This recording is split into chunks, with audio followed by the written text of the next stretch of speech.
Tshabangu in a huge youth scale abroad.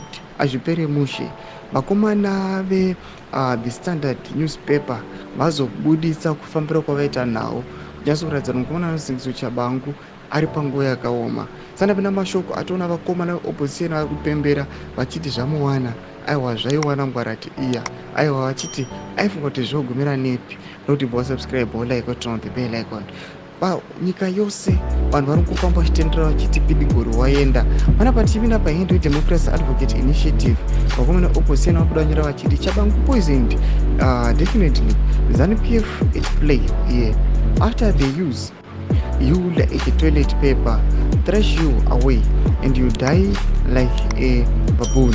Those from ZANU-PF denying that there is no factional fights. Tuesday is coming. Just make sure you are on the winning faction. Ndo mashoko anobuda kwa panapa achionewa vakomana veZANU-PF zvinzi aiwa vakomana vari kuda kuzama kusapisa vachiti aiwa ZANU-PF aiwa mune runyararo tiri kutungamiri mumwe chete hapana zvemafaction zvikazodai panapa vakachiti tinoiziva ZANU-PF inokushandisa yapedza kushandisa setoilet paper inobva yakurasa zvoti losi inosara iri kwauri.